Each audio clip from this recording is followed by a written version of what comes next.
यानंतर बातमी भंडाऱ्यातली आहे। भंडाऱ्याच्या पवनीमधल्या सुरबोडी गाव गेल्या 14 वर्षांपासून पुनर्वसनाच्या प्रतीक्षेत आहे।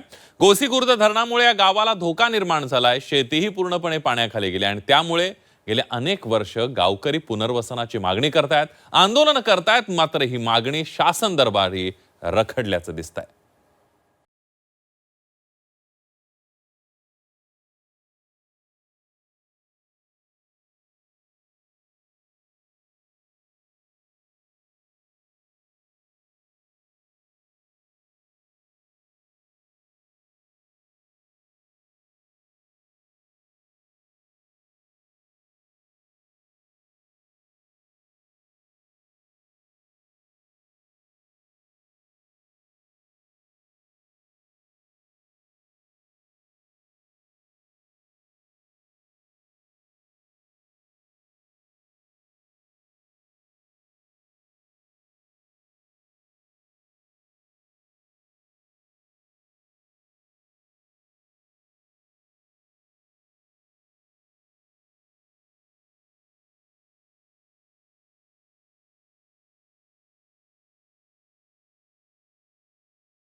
शेतामध्ये कमीत कमी आमच्या घर तर शेत आणि पाणी हा 200 मीटरच्या 20-25 मीटरच पाणी आहे। त्यापासून शासनाला मागत 2011 पासून 2026 लागला, शासन आमच्याकडे लक्ष देत नाही। 19 डिसेंबर 2024 ला जलसमाधी आंदोलन घेतलो आणि 31 मार्च मध्ये अजून आंदोलनाचा इशारा आम्ही दिलो होतो शासनाला, पण शासनाने म्हटलं की तुमच्या गावाचा पुनर्वसन होत आहे, आंदोलन थांबवा।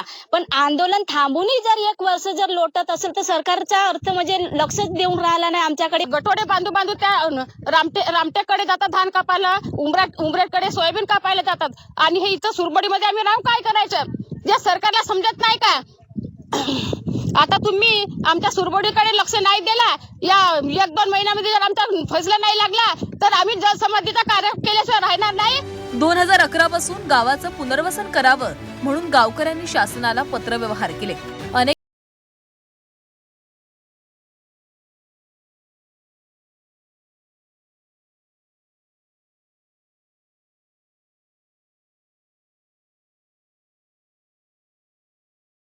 माझी पालकमंत्र्यांना विनंती आहे की हे पालकमंत्री म्हणजे नुसतं निधी वितरित करायचा, निधीच्या मध्ये काही कमी जास्त करायचं यासाठी नसतो।